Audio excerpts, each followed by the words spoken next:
सभी का reaction with two sister के वीडियोस में हार्दिक हार्दिक अभिनंदन है। दोस्तों, जब कोई इंसान गरीबी से निकलना चाहता है और बिना मेहनत किए कुछ पाना चाहता है और उसकी उम्मीदें पूरी नहीं होती है, वो कुछ नहीं पा पाता है, तब वो लोगों से ईर्ष्या शुरू कर देता है, लोगों से जलन शुरू कर देता है और इंसान अपने जलन में वो कर बैठता है जिसके लिए शायद वो पूरी जिंदगी पछता है अगर अच्छा इंसान हो तो। वैसे अच्छा इंसान ये करता भी नहीं है, लेकिन होता है कभी कभी इंसान ईर्ष्या और द्वेष में कर बैठता है, लेकिन ऐसी काम कर देता है जिसके लिए वो पूरी जिंदगी पछता है। जैसे कि आज की जबलपुर में किया था, एक दोस्त थी इशिका और श्रद्धा, दोनों दोस्त थे, बचपन से दोनों दोस्त थे। इशिका जो थी वो बहुत गरीब फैमिली से थी और जो श्रद्धा थी वो अमीर फैमिली से थी। श्रद्धा के पास आईफोन, कार, सब कुछ था और वही जो इशिका थी उसके पास कुछ नहीं था, उसके पास कीपैड भी नहीं था, इतना वो गरीब थी। इन लोगों की दोस्ती चली आ रही थी, फिर बड़ी हुई, अचानक पता नहीं क्या हो गया, इशिका के मन में कुछ ज्यादा ही जलन आ गया, कुछ ज्यादा ही उसके मन में गुस्सा आ गया श्रद्धा के प्रति। श्रद्धा ने उससे दूरी बना दी। इस बात से इशिका भड़क गई और उसने अपने दोस्त को बोला कि मैं तुम्हारे घर आई हूँ, घर से बाहर निकलो, 2 मिनट सरप्राइज है। जब श्रद्धा बाहर गई, उसकी मम्मी ने मना किया था कि तुम मत जा, लेकिन जब श्रद्धा बाहर गई तो बाहर जाते ही क्या मिला, उसने उसके मुंह पे एसिड अटैक कर दिया और एसिड अटैक करके तुरंत भाग गई। हालांकि उसको हॉस्पिटल में भर्ती कराया गया, लेकिन जिसका पूरा फेस जल गया हो, वो पूरी लाइफ उसकी बर्बाद हो गई है। मतलब एक इंसान का एक हाथ ना रहे, एक पैर ना रहे, एक आंख ना रहे तो चलो चल भी जाता है, लेकिन किसी इंसान का पूरा फेस जल जाए तो वो इंसान कैसे जिए। और खासकर लड़की, क्योंकि लड़कियों का 90% जो दुनिया होता है वो उनका फेस ही होता है। दुनिया उनको फेस से ही पहचानती है। लड़कियों की, नॉर्मल लड़कियों की शादी होती है तो सिर्फ फेस देखकर ही होता है। जैसे लड़कों का इनकम देखा जाता है, वैसे लड़कियों का फेस देखा जाता है। और शादी के मुद्दे से हटा भी दे तो नॉर्मल लाइफ में भी जॉब करे, बिजनेस करे, जो भी चीज करे, उसके लिए भाई फेस वैल्यू करता है, क्योंकि दुनिया सबसे ज्यादा प्रायोरिटी, सबसे पहले प्रायोरिटी हमारे फेस को देती है। तो अब वो जीकर ही क्या करेगी। मतलब सबसे बड़ा दुख दर्द ये है ना कि किसी का फेस जल जाए उसके बाद भी वो जिंदा रहे, और वो जिंदा है।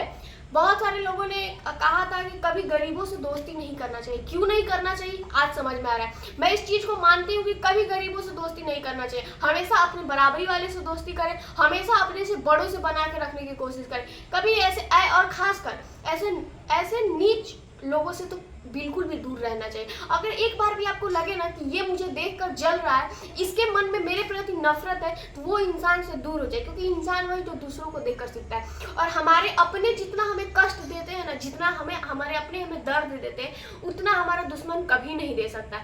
चाहे वो दोस्त हो, रिश्तेदार हो, पेरेंट्स हो, भाई हो, बहन हो, सास ससुर, माँ बाप, चाहे कोई भी हो, पति ही क्यों ना हो, जितना दर्द वो लोग दे पाते हैं उतना दुश्मन कभी नहीं दे पाया, क्योंकि उनको आपकी कमजोरी पता होती है ना। पता होगा कि वो क्या बोलेंगे जो आपको सबसे ज्यादा हर्ट करेगा, क्या ऐसा हो सकता है जिससे आप सबसे ज्यादा हर्ट हो जाए। और वही हो रहा है आज के टाइम पे, सबसे ज्यादा अपने लोग ही हमें दर्द दे रहे हैं। कोई भाई बहन को मार दे रहा है, कोई पिता अपनी बेटी को मार दे रहा है, कोई माँ अपनी बेटे को छोड़ के भाग जा रही है अपने बॉयफ्रेंड के साथ। और तो और दुनिया में एक और रिश्ता बचा था जिसको लोग पूजनीय मानते थे, जिसको लोग भगवान मानते थे।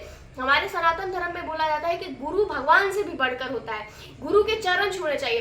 सनातन धर्म में मैं मानती हूँ कि जाति पाति है, लोगों ने बनाए हैं, लेकिन एक गुरु का हम फिर भी पैर छूते हैं जाति पाति से उठकर, और इस चीज का कभी किसी ने विरोध नहीं किया। लेकिन आज के टाइम पे वो गुरु का भी भ्रम टूट गया, क्योंकि मुंबई में 8 साल के लड़के के साथ जो रेप किया है उसकी वहाँ की जो टीचर्स थी, उसके बाद ये भ्रम में भी टूट गया है कि औरतें देवी होती हैं या जो टीचर्स होते हैं वो भगवान होते हैं। औरतें देवी होती है, लेकिन उसके लिए उसका औरत होना जरूरी है। सिर्फ शरीर के ढांचे से कोई औरत या पुरुष नहीं हो जाता है। औरत वही होती है जिसके मन में ममत्व होता है, जिसके हृदय में करुणा होती है, वो औरत होती है। ऐसी औरतें नहीं, राक्षसी होती है। उस बच्चे के बारे में उसने कभी सोचा? देखिए, जब रेप होता है, लड़का का हो या लड़की का हो, दोनों की लाइफ बर्बाद होती है, दोनों की जिंदगी पूरी की पूरी खराब हो जाती है। दोनों मेंटल ट्रॉमा से गुजरते हैं, और खासकर लड़कियां ज्यादा गुजरती है। लेकिन लड़कियों का तो नॉर्मल हो गया है ना, मतलब आए दिन कोई ना कोई रेप हो ही जाता है, तो इसके लिए लड़कियों का नॉर्मल। लेकिन लड़कों का, और वो भी वो 8 साल का बच्चा, मतलब उसको भी उसने नहीं छोड़ा। तो आज के टाइम पे हम किसी पर भरोसा नहीं कर सकते ये सोच के कि ये रिश्ता बेहतर है। हम ट्रस्ट किसी पे भी कर सकते हैं, बाहर वाले पे भी कर सकते हैं, अनजान पे कर सकते हैं, और अनजान तो कभी हमारा ट्रस्ट तोड़ ही नहीं सकते, क्योंकि हम ब्लाइंड ट्रस्ट उस पर करते ही नहीं है। और जिसपे हम ब्लाइंड ट्रस्ट करते हैं सबसे ज़्यादा ट्रस्ट वही तोड़ते हैं। तो ब्लाइंड ट्रस्ट तो आजकल की दुनिया में कोई करना ही नहीं चाहिए। मैं ये नहीं बोलती कि आज की दुनिया में ऐसा कोई नहीं है जो आपको प्यार करे, बहुत सारे लोग होते हैं, लेकिन इसके लिए कोई एक रिश्ता हम डिफाइन नहीं कर सकते कि हाँ यही प्यार कर सकता है। इसलिए दोस्तों कभी भी ये चक्कर में ना पड़े कि खून का रिश्ता ही काम आएगा, बाहर वाले काम नहीं आएंगे। हमेशा किसी की नीयत और उसका व्यवहार देखकर आप रिश्ता बनाइए कि क्या वो उसका हमारे प्रति नीयत अच्छा है या नहीं, व्यवहार अच्छा है या नहीं, क्योंकि अपना खून, अपने लोग, अपने रिश्ते, ये सब कुछ नहीं है। अगर आप बुरे टाइम में है तो बाहर वाले भी आपके काम आ सकते हैं, और नहीं आना होगा तो अपने भी नहीं आएंगे। तो इसके लिए आज के टाइम पे रिश्ता बनाना हो तो ये सब चीज़ें दूर रखें। हम किसी पे ब्लाइंड ट्रस्ट नहीं कर सकते। और यहाँ बात, हम किसी का बुरा करने से पहले 100 बार सोचो, लेकिन किसी के अच्छा करने से पहले एक बार भी नहीं सोचो।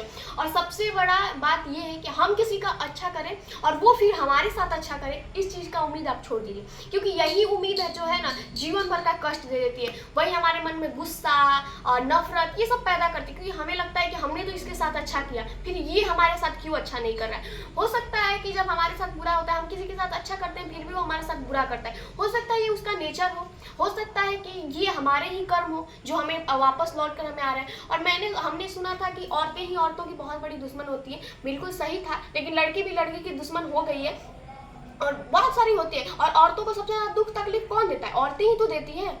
पुरुष तो बहुत बाद में आता है, सबसे पहले तो औरतें देती हैं। पहले उसकी माँ सिखाती है ये मत करो, वो मत करो, ऐसे मत करो, वैसे मत करो। पिता तो बहुत बाद में आते हैं। फिर अगर शादी हो जाए तो सास सिखाती है, फिर ननद सिखाती है।